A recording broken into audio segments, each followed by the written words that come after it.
Welcome to my world today. I'm going to make a succulent planting by putting succulents in this rock that I drilled out. So I'm going to start by putting a little bit of bonsai jack soil in the opening, and then I'm going to take this Echeveria lime and chili variety, clean off the dead leaves off of it, and then I'm going to use a chopstick to break up the root ball and comb out about 70% of the nursery soil. So get rid of that old bloom stalk there and just get it kind of tucked in real nice and tight here, and then we'll put a chopstick there to hold it in place. Same thing with these Kalanchoe luciae, or paddle plants. Now these have already been, are cuttings that I rooted in bonsai jack soil already, so I don't have to remove the nursery soil from the roots here. And I like to use this real rocky mix from bonsai jack because it drains faster and it makes plants way less susceptible to root and fungal issues that are so common to succulents if you're growing them outside of one of their native, really dry climates or an area with a lot of natural light.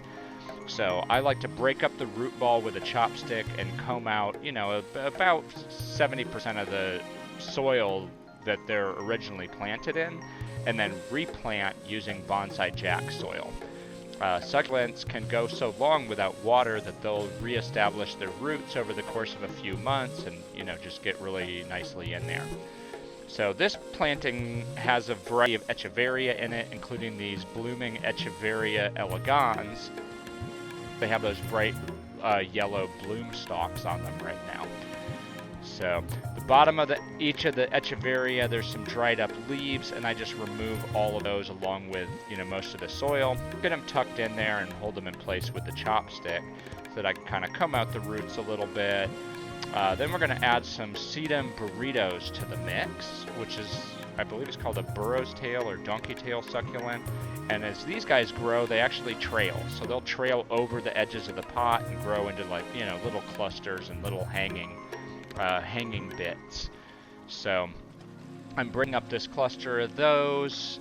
In order to get them in there firmly, I usually like to put another plant on top of them, on top of their roots to kind of anchor them. So I'm getting their roots in there first, and then after I do that and get them in place here, I'm going to go ahead and grab the Echeveria, the other Echeveria elegans, and go ahead and tuck it in there, and then scoop in soil to hold all roots in place. And, you know, as I scoop the soil in, I'm also going to be taking my chopstick here and just using it to kind of poke the soil in place around the roots as well. So once I have everybody in place and kind of cleaned up, you'll notice there's a little bit of a gap in the middle of the planting between these blue Echeveria elegans and the donkey tail succulents. So I have a variety of ruffled Echeveria cuttings that I've taken here recently, and I'm cleaning them up and tucking them into the gaps.